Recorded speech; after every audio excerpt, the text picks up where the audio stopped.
Hey everybody, it's ShadowStar here for another classic Doctor Who review. This time we're moving on to the six-part story, The Chase, which actually follows on from the previous story we did. So, this episode starts off quite interesting in the fact that we spend literally 10 minutes in the TARDIS. Could you imagine a Doctor Who story where they spend 10 whole minutes in the TARDIS just fussing about? The Doctor's fixing this machine that can just let them watch anything. Which, at that point, who needs a TARDIS? But, and I like the fact that, and I find it interesting, they don't just show it on the TV screen. They actually take a few minutes for each segment to show Lincoln's address, to show Queen Elizabeth and Shakespeare, to show the Beatles. Like, they actually take the time to give a minute to each little bit. It's just weird. Once again, Ian's the best part of this episode so far. I always enjoy his absolute sarcasm to the Doctor. It's always great. He doesn't take shit. But otherwise, they land on this desert planet, they wander around for no reason, Ian and Vicky find some cave, then the door closes, there's tentacle monsters, the Doctor and Barbara are missing, and then it turns out the Daleks are chasing them, as we saw in the last story. Which is what I find interesting. The Daleks actually chasing them, wanting revenge. There's plenty of Dalek stories where they declare the Doctor as their enemy, but rarely do they go out with their way to say, well, no, we're going to hunt the Doctor down and chase him throughout time and space. And then, I actually like the cliffhanger. The cliffhanger has a Dalek rising up out of the sand. That's actually a pretty cool shot. It'd be cool to see that shot done even more so, but seriously, to see the Dalek just rising up, I'd be interested to see how they did that too, because, it'd be interesting to see how they did that, to have a Dalek rise out of the sand like that. And it's just, I don't know, it's a cool effect, especially for back then. And, you don't really see that nowadays. It's such a cool, I'd love to see that nowadays with like a cool shot of dramatic music. The Dalek rises out of the sand all scary. That'd be a cool shot. But it's a very slow-paced start to the story, and that's what concerns me. As I always say, six-part stories are a bit too long, but what are you going to do about it? Hopefully it picks up pace now the Daleks arrive, and they know the Daleks are coming because they saw it on the time television, which is whatever else they're calling it. So they know the Daleks are coming, then they're just wandering around, and we still don't know what's going on with the tentacle monsters in that cave, or whatever they are, so this story's a bit all over the place, and hopefully it finds its root as it goes through the rest of the story. Part 2 was fairly slow-paced. So, obviously they go into the cave and now it's time for exposition! We find the Iridians, these people walking around who, turns out it's their planet. It used to be a luxurious planet, now it's a desert planet. Actually, it reminds me a lot of Planet of the Dead, only it's the suns that did this, not those stingrays. Too bad. I do like the bit of continuity again. We just have a running gag of stealing Barbara's clothes. Although we also steal the Doctor's clothes and apparently make a pitfall trap that a Dalek can just fall into. Sure, it works, I guess. They just bait a Dalek. That is the world's stupidest Dalek you'll ever see. It shoots a few times, it misses, and then it just decides, I'll follow you over this cliff, whatever. We learn about the Maya Beasts. You'd think the Maya Beasts would be a threat from what we saw in the first part, but they barely exist.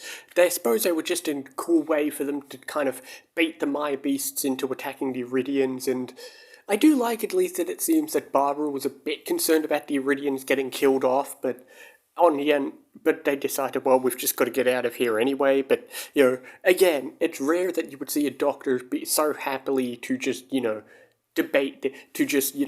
kill their way out of a situation and say, oh, well, we've got to let them die to get out of here.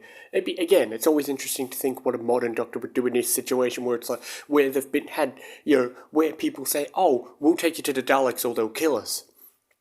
A modern Doctor will probably say, fine, take me, and then he'd weasel his way out of the Daleks once he's there, because he wouldn't want harm to come to anyone. But here, they just say, well, we're stuck. Oh, wait, the monsters have killed them. But anyway, they bait the Daleks, they get into the TARDIS, and that's 2 parts down, and we're off the desert planet. And I guess we're done with the desert planet, so, it's such a bizarre thing. We could have skipped this I feel like we could probably have skipped a lot of this first 2 parts. It was barely needed. We could have easily skipped and gone wherever we're going next. I don't know where we're going next, but we'll have to see. I have to think though. I'm not sure if this is the episode I'm thinking of, but we'll see. But anyway, yeah, whatever. We escaped. The Daleks are chasing us. I don't know. That's the one thing about classic Daleks is the pacing is so slow. Like, rather than just talking loudly with a special effect, they just talk really slowly. They talk more robotic than frickin' Cybermen. It's ridiculous. Oh well, that's the one problem with classic Daleks. They're slow. But I suppose that's the price you pay. But yeah, oh well. Once again, it's Ian, and again, I've noticed it's always Ian coming up with the ideas. He's the one who comes up with an idea to how to stop a Dalek, even though it's the Doctor who's supposed to be the smart one. Oh well, let's get on with this. Okay, Part 3. On one hand, you could genuinely argue that Part 3 is filler. On the other hand, it was probably the most hilarious thing I've seen in classic Doctor Who so far. We land in New York, and I've seen a bit of this scene before, but I was so excited. We land in New York, and it's already fun because it's New York, but then, after all the tourists leave the Empire State Building, we run into this guy, and we get, quite frankly, one of my favourite lines, when Barbara walks out and says, "Excuse me, are you from Earth?" And he says, Barbara says one of my favourite lines, where he says, "Excuse me, are you from Earth?" And he says, "No ma'am, I'm from Alabama."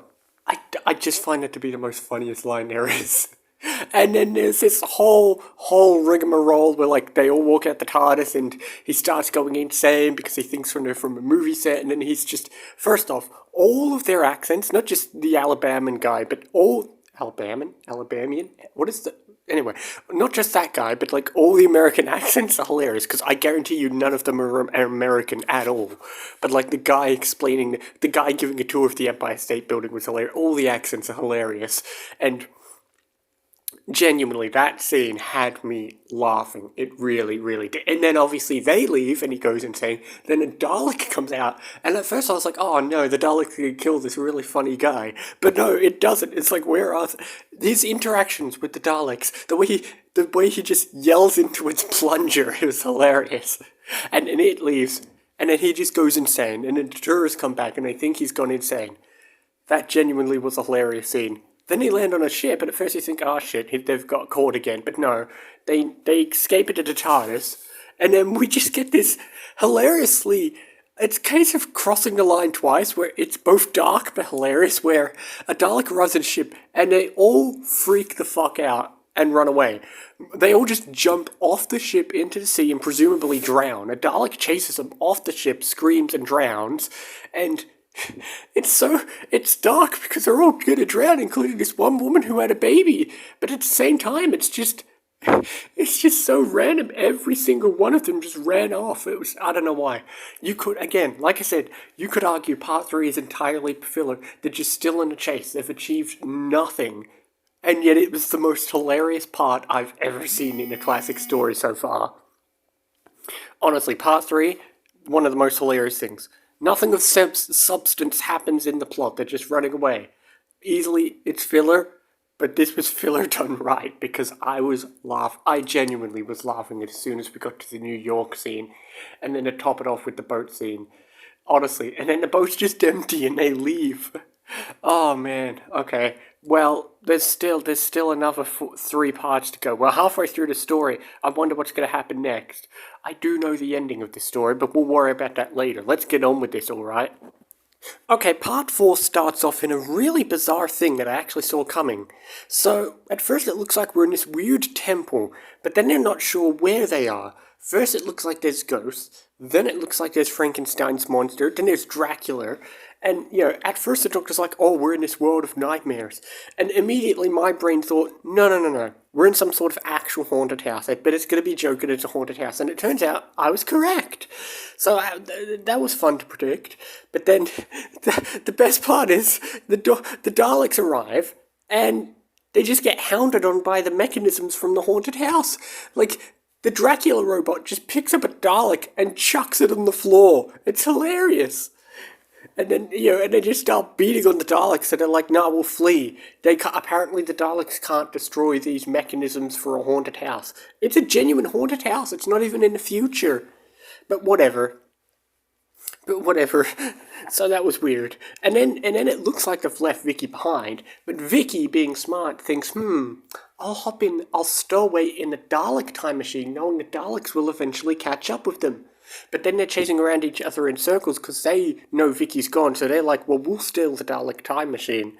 Then it turns out the Daleks have their own plot, and something interesting is finally actually happening in these last two parts, where they've built a robot version of the First Doctor, who apparently has some of his memories and so on, and is indistinguishable, so that'll be interesting to see how it's going to happen, and, it'll be interesting to see how it works out and whether they're going to have them both on screen at the same time or not, because I don't know.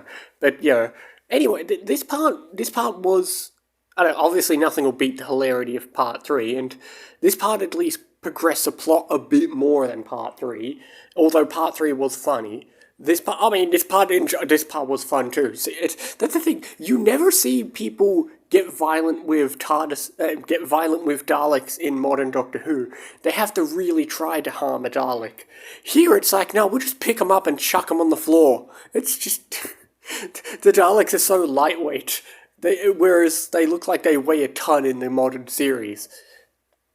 But yeah, so this I will say, wandering around a haunted house was filler. It did feel a bit fillery, but once we got on with the Daleks, that's when it got interesting again. But yeah, it'll be interesting to see how these last two parts line up, though. That's the part I'm genuinely I don't know how this story's going to end. I mean, obviously they're going to have a confrontation with the Daleks. I don't know how they're going to beat the Daleks. It'll be interesting to see. And then obviously we've got that clone robot doctor as well, so 2 parts left to go, and like I said, I do feel like they could have squished this story down a bit. Like, those first 2 parts really could have been squished down into at least 1 part. But oh well, like, remember when we were on a desert planet with those other aliens that the Doctor just let the Daleks destroy?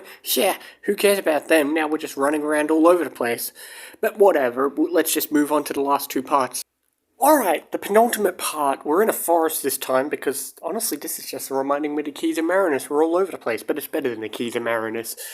This episode, the highlight of this episode was the Clone Doctor. Because I can't tell if it was a stunt double the entire time, or just a stunt double during, like, the scenes where there's 2 of them. I'm almost certain the scenes where it's 2 of them, it's just a really good look-alike. I don't think they actually use that effect where they put 2 people in the same place. Still, though, if it was William Hartnell, then those scenes where William Hartnell is the Clone Doctor was really good. The way he manages to perfectly portray both the Clone Doctor while still being like the regular Doctor is great. And then, obviously, the fight scene was interesting because you get the whole bait and switch of who's who, we don't know who's who, and so on. Then they try and play that trick on the Daleks, and it doesn't even work for a split second. The Daleks immediately knew that he's not the robot. But otherwise, yeah, that was all the whole scene was. Let's go find Vicky, everyone gets separated, then we've got 2 doctors, and so on. Then we just keep introducing more and more crap into the story, because now there's this mechanoid robot thing that introduces in the cliffhanger, and it's like, what is this? Guys, we only have 20 minutes left in the story. Wrap things up already. They see a city or structure off in the distance, and I don't know, how is this story going to end? Like, how is it going to end so the Daleks aren't still chasing them is the real question. Because, obviously it works. Usually a story ends and they get away, but they can't just get away. This whole story has been about getting away. So their solution to the end can't just be, oh, we got away. There's got to be more to it than that. But anyway, yeah, like, obviously the 2 doctors fighting and the 2 doctors talking was a good confrontation and the highlight of this episode, but otherwise it's like, okay, it's just your standard, we're running around, we're wasting time, and it's like I said, let this story not be 6 parts and it would be a bit better, because this story does have some genuinely good moments. But otherwise, this story has some genuinely good moments if they could just tighten up the pacing a bit, that's all. Just tighten up the pacing a bit and the story would be a bit better. But, every little bit got something nice to say about it, like the 2 doctors or the Alabama guy and so on. But whatever, let's see how this damn story ends, okay? And so let's finish off the chase, because honestly, this part actually did have a lot packed into it. I mean, a lot was packed into this last part. First off, first off, we go to the city, which, whenever they show the pull-out view of the city, doesn't it just look like Zora's Domain from Breath of the Wild? Like, it's got the long bridge, the round city, the pedestals holding it up. It looks exactly like Zora's Domain from Breath of the Wild. Getting to the point at hand, we have our character, Stephen Taylor, and this is the weird thing. I heard the name and I'm like, I swear to goodness that's the name of a future companion. But he didn't stay with them. Last time we saw him, he was being chased by those mushroom things, and then the Doctor and Vicky took off. Unless he somehow snuck aboard the TARDIS, but otherwise, I don't know. But anyway, we get to see, how do we stop the Daleks? Well, we don't. We just leave them to fight the Mechanoids, and between them, the Mechanoids and Daleks fighting each other, the whole city decides to blow itself up. Oh, and the Doctor left a bomb to blow up the Daleks too, so there you go. We blow up the Daleks, then we steal their time machine and use that to accurately take Ian and Barbara home. Because, as I remembered, this is the departing story of Ian and Barbara, who will never be seen again in Doctor Who. Well, Ian will in about 58 years, but Ian and Barbara won't be seen again, and it's the last. But it was a delightful, by classic Who standards, it's a delightful ending where it does come a little bit out of left field, where they're just like, oh, let's decide to go home. And the Doctor at first is a bit grumpy about it because he doesn't let them go, but then he decides, alright, I'll let you go, and I like that somber moment. It does remind me of the 11th Doctor quote where he hates endings, and it's clearly true for the first Doctor, where he tries to keep his feelings bottled up, and then obviously we get this delightful montage of, like, when Ian and Barbara go back to London and they're just having a grand old time. So that was fun, and then, so that was fun. So yeah, you get the crazy Dalek battle, you get them trying to climb down a rope, which they climb down 1,000 feet of rope, and apparently they were all perfectly fine. Good luck with that. Sure. And then the rope caught on fire. Don't ask how did Stephen Taylor get down? They said the rope caught on fire, but last we saw him, he was on the forest floor. Whatever, it worked, I guess. But yeah, like I said, I do enjoy the story. Like, this final part was pretty good. Obviously, you could have squished out some parts. Like, obviously, by the name, it's to chase. The Daleks keep chasing them everywhere, and then they decide to just blow up the time machine. But, like I said, I do agree the weakest part of the story was the first 2 parts in the desert. You really could have squished that out and maybe set up the fact that the Daleks were chasing them a lot quicker. Obviously, part 3 is technically all filler. Like, literally part 3 is nothing but the New York and boat. Although it's filler, like I said, I absolutely loved part 3 though. So, as much as I think part 3 is filler, it was absolutely delightful. So you can do filler in these stories while still being delightful. But, it's when we get to things like part 4. Part 4 was a little bit filler, like, part 4 was filler. Maybe you could have squished it so maybe Vicky got left on the ship and then she sneaks on so you could skip the haunted house bit. Like, the haunted house stuff, the desert planet, I feel like we could have all skipped that. New York stuff was hilarious. The boat was hilarious. These last parts with, like, the clone doctor in the forest, they were good. And then obviously the whole fight with the I do like the way they showed the huge epic fight. Like, they try to make it epic by just showing explosions on screen and showing, like, they crossfade so it looks like there's multiple Daleks by just, like, crossfading images over each other. So, but for their standards, it's a pretty good way to show an epic fight scene in when they can't really do much, especially since those robots apparently have epic flamethrowers. So yeah, I did enjoy the chase. Obviously, there were definitely parts that were filler. There were definitely parts that dragged on a bit. Like I always say, there should not be a 6-parter. Stick to 4 parts, and like I said, you could have easily cut down parts in this story. You could have easily squished this down to 4 parts, and it would have still been a good story if you trimmed it down. It also doesn't help that the Daleks talk very slowly. But, I feel like it was a well-balanced story too, with like, it didn't heavily focus on one character more than the others. Like, the entire TARDIS team were mostly together for most of the time. Vicky got separated a bit, but for the most part they were always together. And you get some how many times are people going to impersonate Daleks? The Doctor did it in the Space Museum, and now Ian does it, so yeah. All in all, I enjoyed the chase. I just wish it was squished down to 4 parts. Anyway, the next story I'm watching is going to be Galaxy 4. Or Galaxy 5. What is it? Is it called Galaxy 4 or Galaxy 5? I can't remember. I think it's called Galaxy 4. Whatever. That's the next one I'll be watching. I will eventually come back to do the rest of Season 2, because I know the Blu-ray is coming out, but until then, I'll be moving forward for Galaxy 4, which is actually the first time I'll be reviewing one of the animated stories, but we'll worry about that next time. Anyway, I did enjoy this story, and this classic Who story has been just me rambling on and on about it, but I thoroughly enjoyed it. Like, I feel like of all the classic stories I've done so far, this one made me laugh the most. Mainly part 3. But anyway, I will see you next week for more Doctor Who reviews and other things as well. See you next time, guys.